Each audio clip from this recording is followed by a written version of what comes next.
Assalamualaikum warahmatullahi wabarakatuh. I'm Abdullah Rizky Ramadan. Today in this video, I'm going to tell you an awesome story from the time of Rasulullah. One of the important events in the month of Ramadan in the early days of the development of Islam was the Battle of Badr. While fighting with the Quraysh infiltrates in war, the Islamic troops were fasting. The Battle of Badr took place on March 13, 624 after decade, or the 17th of Ramadan in year 2 Hijriah. So the Battle of Badr took place on the 17th of Ramadan. The Battle of Badr was actually an ambush on a caravan led by Abu Sufyan, who had returned from a trading expedition from Syria. The raid was important because it became political symbol of the influence of Islam in Arab lands. Abu Sufyan then heard the news. The Muslims intended to attack his caravan. Therefore, Abu Sufyan took a different route, departing from the coast of the Red Sea and sending envoys to go first to Mecca and ask for help. Hearing that the Muslims were about to attack Abu Sufyan's caravan, the Quraysh of Mecca became really furious. The plan to ambush by the Medina Muslim troops was considered to have tarnished the honor of the Quraysh. Therefore, the tribes in Mecca immediately supplied an army of a total of 1,000 men to deal with much smaller number of Islamic troops.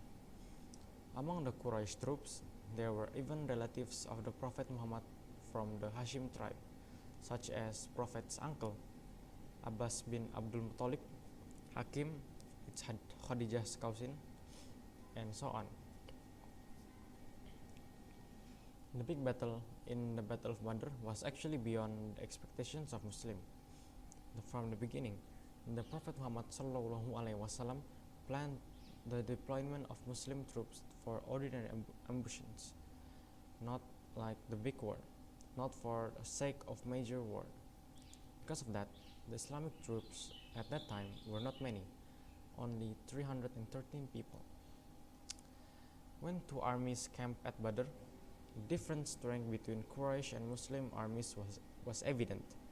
When he saw the size of the Meccan army along with the many weapons, armor, spears, swords, and complete combat equipment, the Prophet Muhammad ﷺ had time to cry and pray by reading the prayer, "O Allah, if this company that is with me is destined to perish, there will not be after me who will worship you. All believers will live the true religion."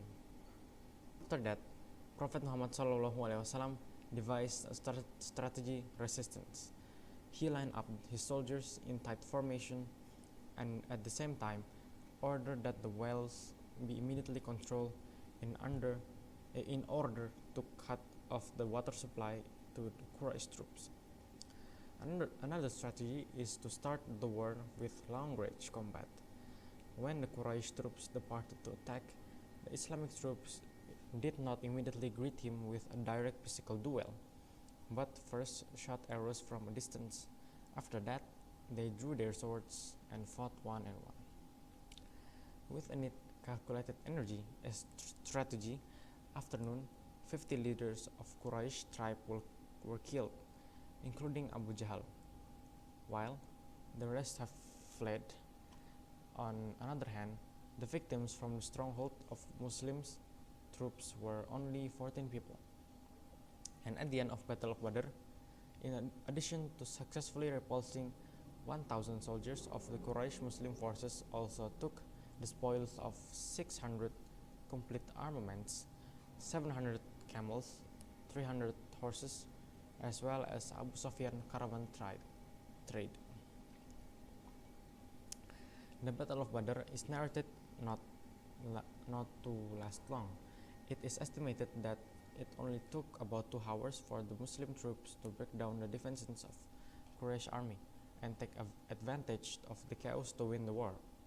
Upon his return from Badr, on the way home, Prophet Muhammad ﷺ recited a very important hadith, namely, "We have just returned from the little jihad and headed for the great jihad." Sahabats were surprised. The Battle of Badr, which greatly determines the fate of Muslim, is only considered by Muhammad ﷺ as a minor jihad. Responding to this, Sahabat asked, "What is the greater jihad, O Rasulullah?" He replied, "Jihad against lust." Subduing lust is essence of true jihad. Therefore, one of the lessons of Battle of Badr in the month of Ramadan is persistence of jihad against one on its passions. However, in fact, during the Battle of Badr, there was rukhsah, or relief for Muslims not to fast. This was conveyed by Abu Sa'id al-Khudri in following hadith. We fought with the Muhammad ﷺ. Among us there are those who fast. There are also those who break their fast. People who fast do not criticize those who break their fast, and those who break their fast do not rebuke people who fast. Well, that's all I can tell about Battle of Badr. I hope you enjoyed this video. That's all from me. Wassalamualaikum warahmatullahi wabarakatuh.